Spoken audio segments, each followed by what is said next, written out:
There are several ways in which you can represent chemical reactions in aqueous solutions using chemical equations, and we're going to look at three of those in this video. We're going to look at full molecular equations, full ionic equations, and net ionic equations. We'll start with full molecular equations. A full molecular equation is a chemical equation where the substances are written as molecular compounds, even when we know they are not. So, for example, here we've got calcium hydroxide, sodium carbonate reacting to produce calcium carbonate and sodium hydroxide. And we know that all of the compounds in this reaction are ionic compounds. They are metals bound with groups of non-metals.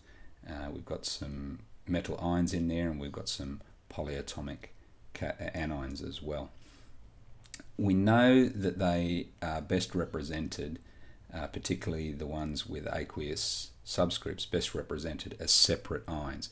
But full molecular equations keep them together as if they were molecular compounds rather than ionic compounds. Full ionic equations actually separate out the strong electrolytes and write them as their separate ions in solution. So the calcium hydroxide solution from the previous slide is written as separate calcium ions and separate hydroxide ions. Similarly with the sodium carbonate solution, written as separate sodium ions and separate carbonate ions, etc. Net ionic equations, they actually describe the net chemical change that occurs, and so the only real change that happened in that particular reaction was that calcium ions were getting together with carbonate ions to form the solid calcium carbonate in that precipitation reaction. So let's look at each of them in a bit more detail. Full molecular equations. Substances are written as molecular compounds even when they're not. So we've got this reaction back again. It's the precipitation of calcium carbonate from calcium hydroxide and sodium carbonate solutions. And we can represent those solutions as solutions in beakers. Here we've got our calcium hydroxide solution. Here we've got our sodium carbonate solution. We mix them both together, and what we get produced in this third beaker over here is the solid calcium carbonate precipitating out, and it sinks to the bottom. And we've got our sodium hydroxide solution sitting above the solid calcium carbonate. We'll look at the calcium hydroxide solution and look at it in a bit more detail, look at what's actually happening in solution. We would see that we would have freely mobile calcium ions floating around, as well as freely mobile hydroxide ions, and they would be in a ratio of 1 to 2 as per the chemical equation.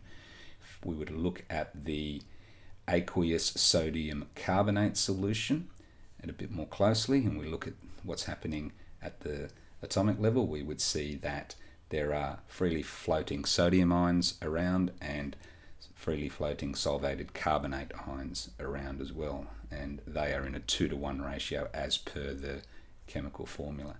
And again, we see that the solution sodium hydroxide, which sits above the solid precipitate here, would have sodium ions floating around and hydroxide ions floating around in solution.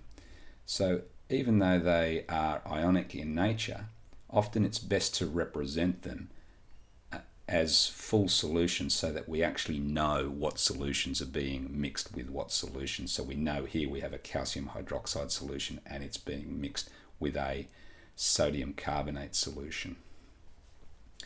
So the full ionic equations have the strong electrolytes that are in the full molecular equation written as separate ions in solution.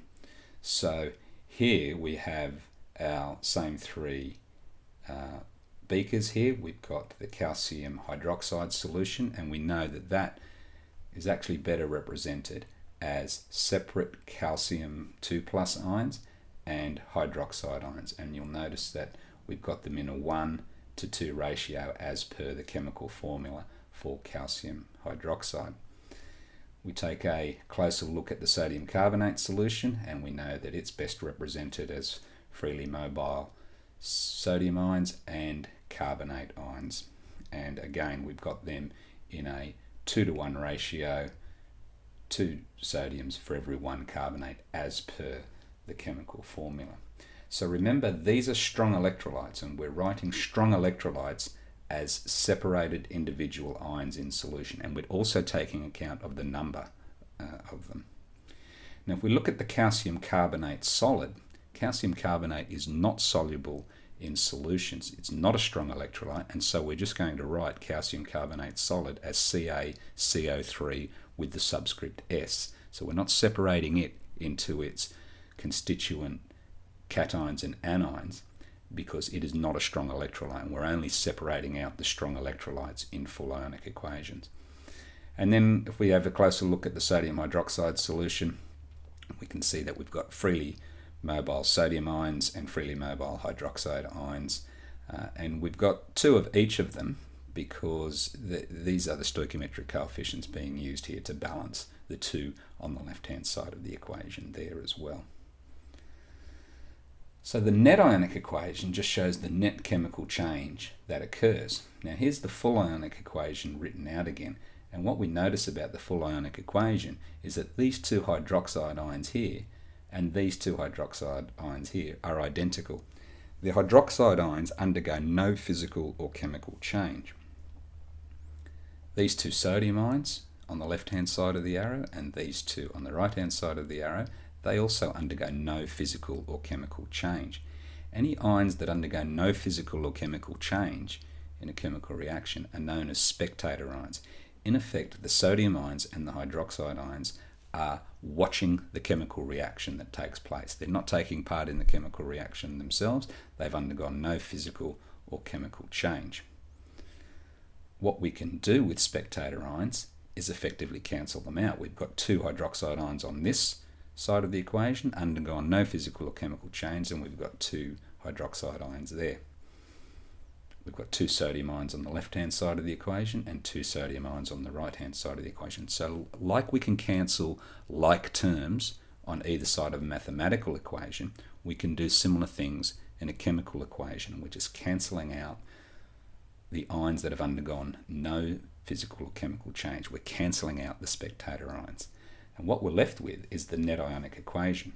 And the net ionic equation is the full ionic equation with the spectator ions cancelled, and it effectively shows the net chemical change that happens. So the only real chemical change that happened in that mixing of those 2 solutions was calcium ions got together with carbonate ions to form the solid precipitate calcium carbonate.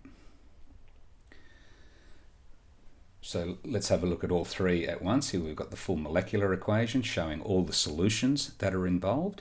There we have the full ionic equation. We can see that the strong electrolytes in the full molecular equation are separated out into their component ions, the calcium 2+ ion and the 2 hydroxide ions.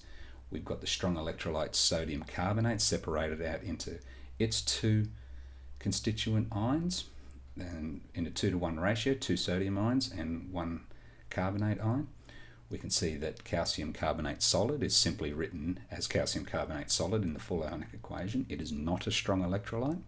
And we've got our 2 sodium hydroxide in the full molecular equation being written out as 2 sodium ions and 2 hydroxide ions floating around in aqueous solution. The net ionic equation is the full ionic equation with the spectator ions cancelled out. These hydroxide ions undergoing no physical or chemical change, these 2 sodium ions undergoing no physical or chemical change. That just leaves the calcium 2+ ion and the carbonate 2+ ion on the left hand side of the arrow, and the calcium carbonate solid on the right hand side of the arrow, and they're then represented in the net ionic equation. So full molecular equation, full ionic equation, net ionic equation. 3 ways of representing chemical reactions in aqueous solutions, and each having their own value depending on the information that you require and what the context is.